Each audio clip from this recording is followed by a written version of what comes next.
Saludos futboleros. Boca enfrentó a Recoleta por la ida de los octavos de final de la Copa Sudamericana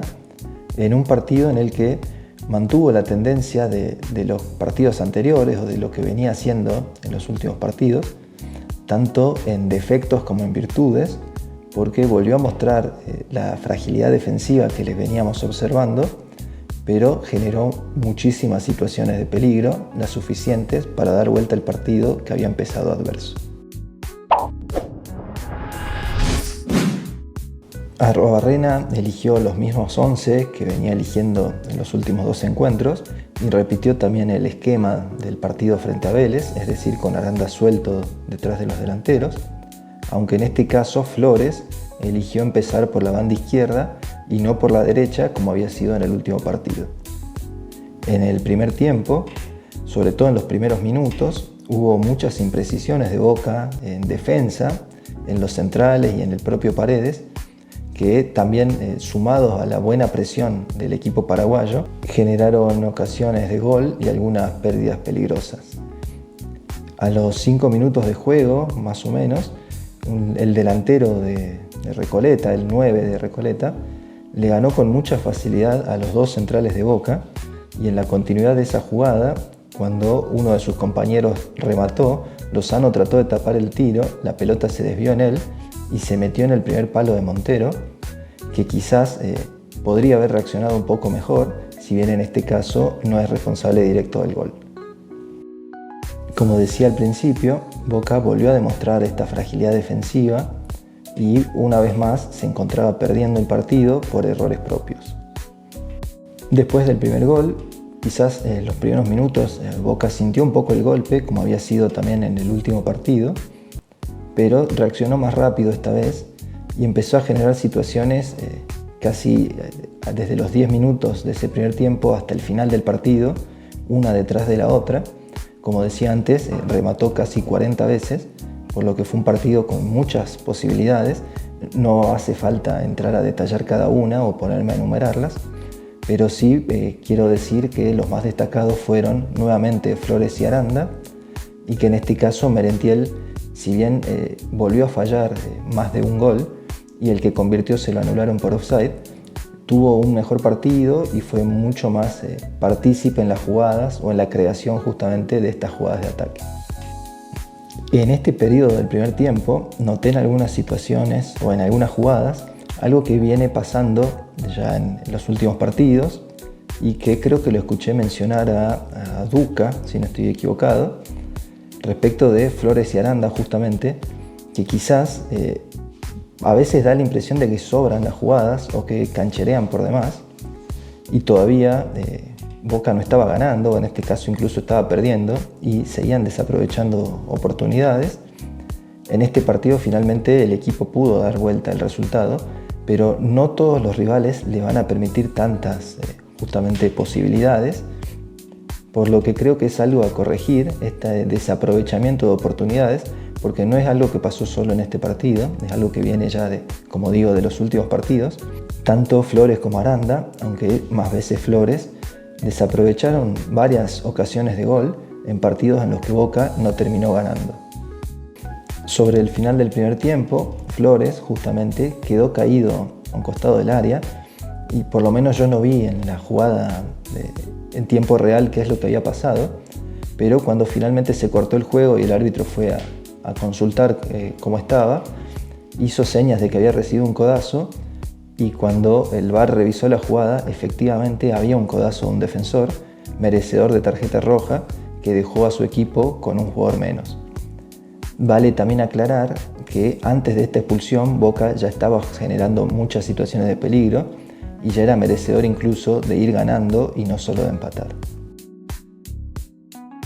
Para el segundo tiempo, Arrobarrena hizo un cambio muy ofensivo, ya que cambió la estructura del equipo, sacando a Blanco y poniendo en cancha a Villa, pero no reemplazó con nadie la posición que dejaba el lateral izquierdo y armó una línea de 3 defensores asimétrica, ya que Lozano seguía jugando como 4, Di Lolo y Costa como 2 y como 6, y en el espacio del 3 no había nadie. Creo que fue una buena lectura esta de Arrobarrena interpretando el contexto, no solo el de Boca, que obviamente necesitaba convertir por lo menos 2 goles para ganar en el partido de local de esta llave, pero también entendiendo que el equipo visitante había venido a defenderse, a tratar de no recibir goles,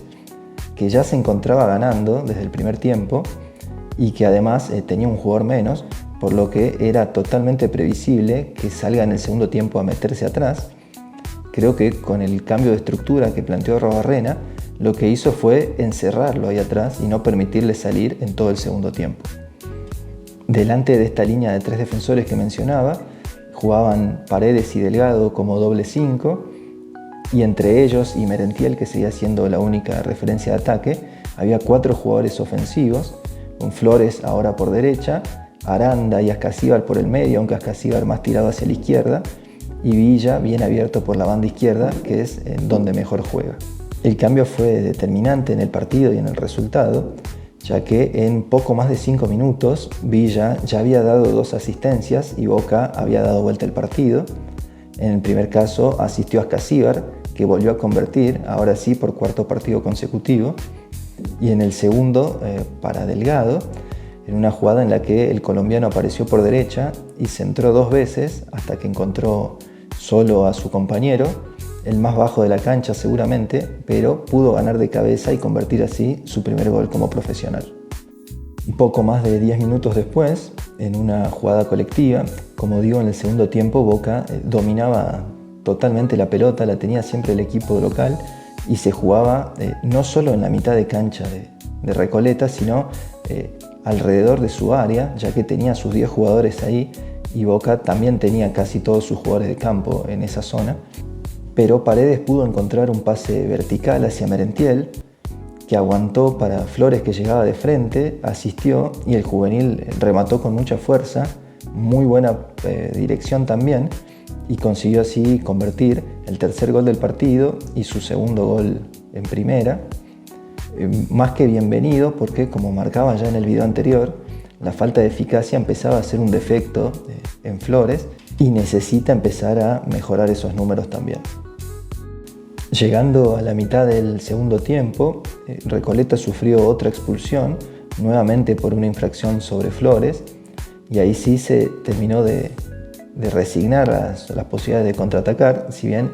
en el segundo tiempo no lo había podido hacer nunca. Cuando tenía 10 jugadores, al menos tuvo una situación a partir de un córner. Ya cuando se quedó con 9, solamente aspiró a tratar de sobrevivir hasta el final del partido. Y de hecho no recibió más goles desde que se quedó con esa mayor diferencia numérica en cancha. Pero Boca siguió dominando el partido y generando situaciones, mostrando, en este caso, otro defecto de estos que digo que viene teniendo de hace tiempo, ya que así como la fragilidad defensiva y la capacidad de generar ocasiones es algo que le venimos viendo al equipo, también la falta de contundencia. Y en este caso, como digo, pateó 39 veces para convertir 3 goles, lo que es un número bastante atípico, ese 39, por lo cual podremos asegurar que no va a haber muchos partidos en los que tenga tantas posibilidades de rematar al arco,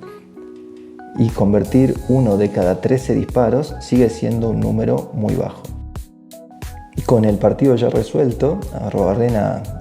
realizó algunos cambios buscando mejorar el equipo o darle alguna frescura también donde hacía falta, pero también tratando de hacer un gol más para encaminar más la serie e ir más tranquilo al partido de vuelta, cosa que evidentemente no pudo conseguir. Los que ingresaron, decía, fueron Pellegrino por Costa, que volvió a sufrir mucho para hacer sobre todo un partido en el que prácticamente no lo atacaron. Aún así se encargó de tener jugadas perdidas y de llevarse una amarilla. La segunda ventana fue para que ingrese Zenón por Flores, por ese extremo derecho donde estaba jugando en el segundo tiempo. Y el último cambio fue la salida de Ascasíbar, que recibió su primera ovación como jugador de Boca, y el que ingresó para reemplazarlo fue Ángel Romero, que tuvo una oportunidad, pero no pudo definir bien.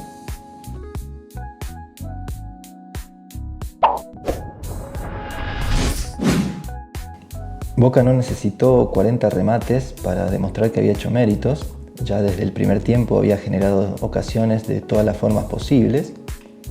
La expulsión o las expulsiones facilitaron la remontada,